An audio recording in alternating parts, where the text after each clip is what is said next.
Hello everybody, this is ALBER. Today I want to talk to you about the Digitakt and how you can record it on Ableton or any other DAW through Overbridge. I felt the need to talk about this because I'm still sort of finding my way to work through this because there are many possibilities that are offered to you through Overbridge. This is not necessarily a video that is going to talk specifically about how to use Overbridge, but more like how can I explore different ways to record my Digitakt on Ableton, or again, any other DAW or DAW that you like. So for starters, I have a little beat made over here on my Digitakt. Let's just check it out.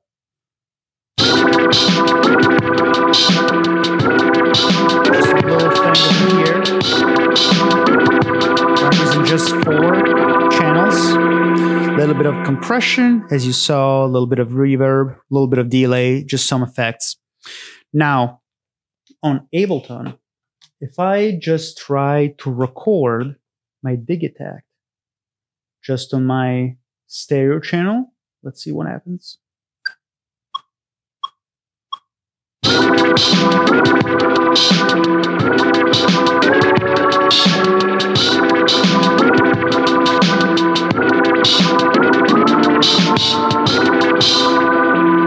Okay, so let's listen back to see how actually close it is, right? This should be pretty close. I just basically just recorded it straight. This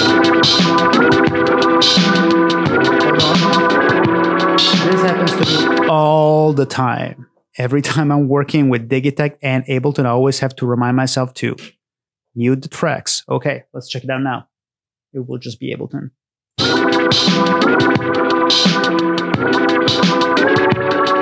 Okay.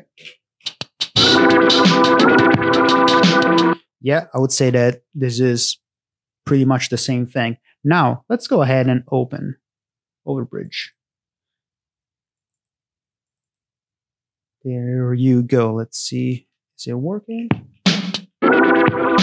Yes. I always do that when I open it. Okay. So now, something important to keep in mind is the sound architecture of the Electron Digitakt that I am going to post over here. It's important to know what you can have, because if we go ahead and open an audio track, let's see, Digitakt. And so what we have available here are, this is just the 8 tracks. Oh, 8 tracks. We have the inputs, and we have pre-effects, post-effects, post-mixer. So let's see. Let's try to have track 1.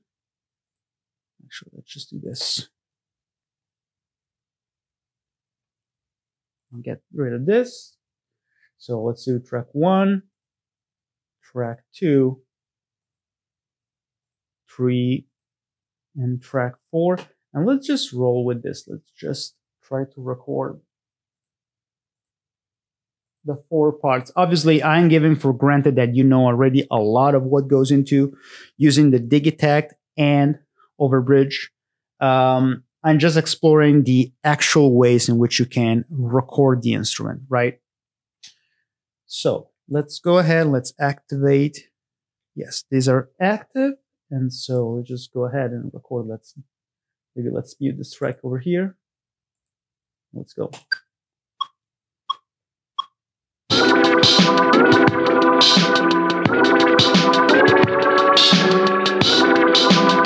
Very different formats in here.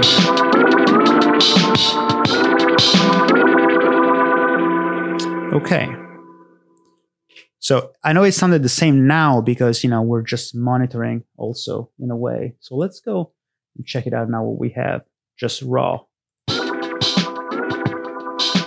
Okay, so obviously the volume is way lower. And I am pretty sure there's a little reverb over the snare. Let me crank the volume up a little bit to hear better. I don't hear now. Yeah. It's pretty dry. Let's listen back for reference to, sure, let me group these tracks so that we start to tidy up here a little bit. It's getting crowded.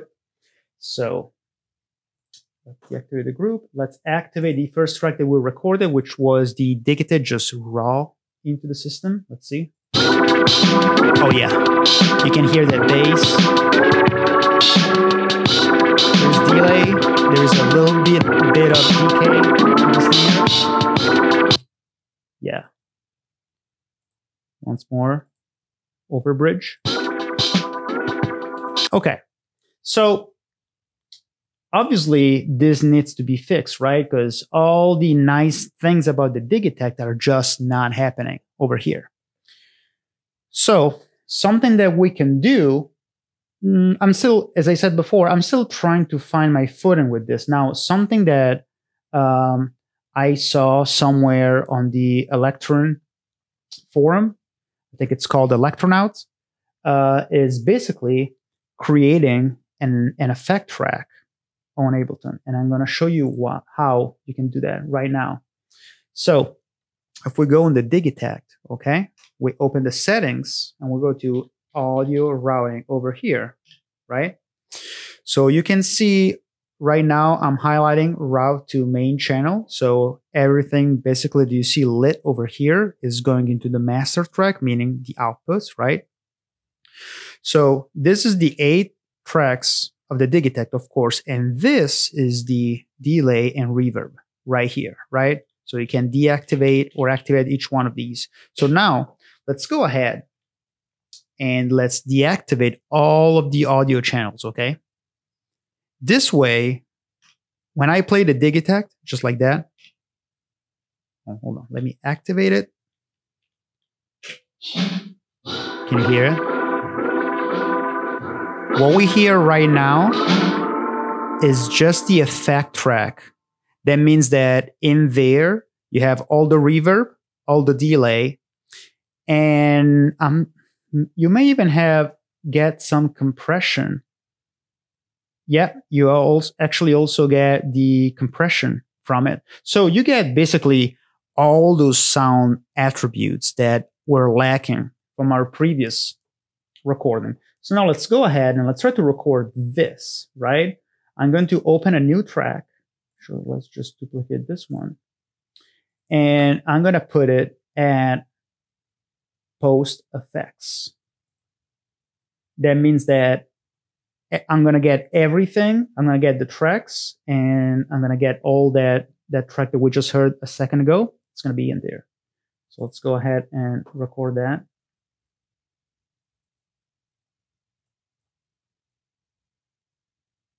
Okay.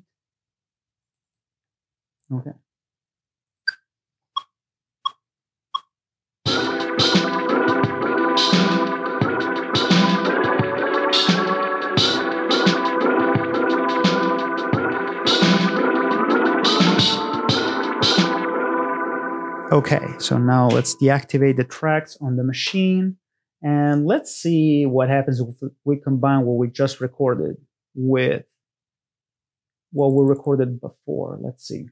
So there you go with that. The reverb may even be more present than I'd like. The volume is still kind of low. And I cannot really feel the compression. Let's hear this one more time. Okay. And then let's hear this one more time. Oh yeah. There's just that definition on the bass drum that it's not just a matter of volume. So something else that we can do is to get the post mixer on this. Let's try to re-record it. Let's see how this sounds like if I record it one more time on the same track. So let's activate here. Let's go.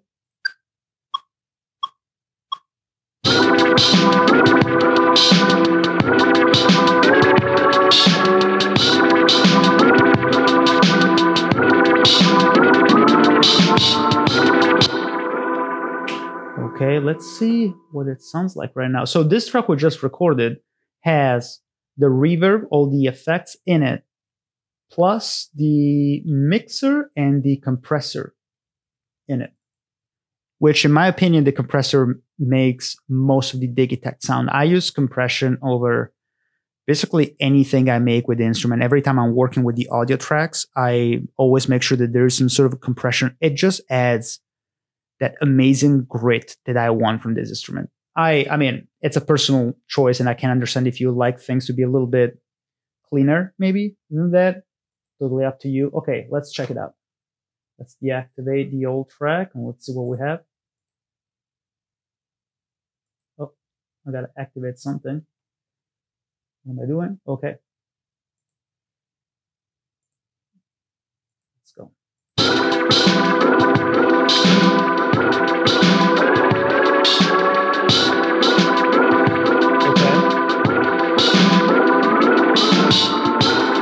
Okay, this is a little bit still lower in volume, although let's compare it with the previous one.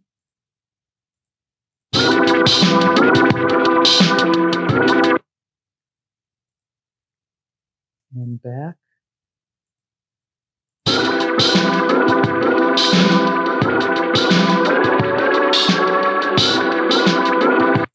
Yeah, so we're getting closer to the initial result. Obviously, something that is very handy is the fact that on Overbridge, you can record individual tracks now. The problem with this method that I'm showing you right now is that as cool as it is to have control over just the effect track of the Digitakt, it allows you to a lot more manipulation. You can mix it much better than before. The problem is that if I want to go and let's say I want to change something in my snare drum track, if I change the hit or I add, maybe I displace the hit or whatever else, then I still have the effect track that will have the hit with the old placement. So that basically means that I have to record the drums all over every time I want to change anything. So at that point, even though you have control and mixing is very easy, every time that you have to change something, which at least to me happens pretty frequently when I'm writing a song, right? You lay it out, then you start putting some fills perhaps, and you change the sound of an instrument. I do that constantly, right? So that is the I would say the bad side to this. Now, something else that you can do that I've done a few times. Let's say now, for example, something that we can have is basically we can record each track separately, but for each track we can have the effect track plus the whack track, right? So basically what we can do is that we duplicate this and we give it a post mixer. And let's say 1, 2. So, okay, it's starting to look pretty crowded in here. So track 2, post mixer, track 3, post mixer, track 4, post mixer. Okay, so basically what you can do here is I can record track 1 and I can record the wet track for track 1. Okay, so let's do it somewhere else here in the project. So if I turn on track 1 and I go like this and we're recording.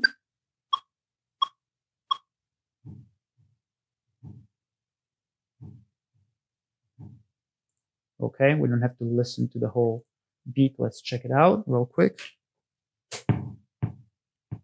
Okay, and that's a similar sound to what we had before.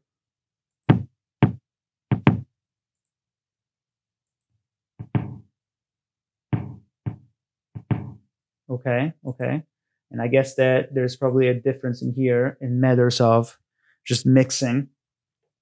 So if we go on and do the same process, right, for both. So for all the remaining tracks, so we do this for track 2, we do it for track 3 and track 4, then we will have even more chances to control parameters of sound because we have a wet track that we can maneuver on each track. Now, obviously, and that's pretty obvious, right? The downfall of this is that Overbridge loses its simplicity at that point, or maybe, one of the main things that I liked about Overbridge is the fact that I can record all my parts together and in one sitting, and it does all the routing and stuff.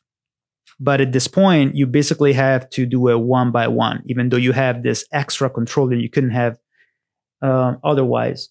The third option, which is also, it's similar to this, but maybe a little bit simpler, is that you can record tracks one by one, but you assign post mixer to each track, right? And basically you can record on a separate channel, every channel separately, right? So you basically go ahead and you can record just a kick over this channel, over this track, and then you can go ahead and record just a snare on this one. And so that track will basically have the original sample sound that has been played, plus the effect, plus the compressor on it. So there's quite a wide range of choices out there. Now, depending on what I'm doing, I change my approach. Usually, if I figured out that if I'm playing something that is a little bit more aggressive, perhaps has a little bit of overdrive or even better bit reduction on a Digitakt, which I love using, I usually like to record everything like I did here, the very first recording. I just like to record it from the mixer. I do not use Overbridge because I think that there's always some sort of that sound that I like so much that gets perhaps lost in translation a little bit. Most of the stuff that I do, although it's not very aggressive or distorted. So what I usually do is method, I guess number 2 over here. So I usually record tracks separately, and I would have a general effect track for the Digitakt. I'm a little bit less happy about it whenever, as I said before, I have to go back and change anything, because that means that I have to redo stuff. But I find that the best compromise. And then maybe, for example, if I want to add extra percussion or some more layers, I may just create a new track, and I will create a wet track for that specific instrument, if that makes sense. So basically, I would incorporate sometimes method number 3 over here. Usually I do that if I'm adding something after the fact, right?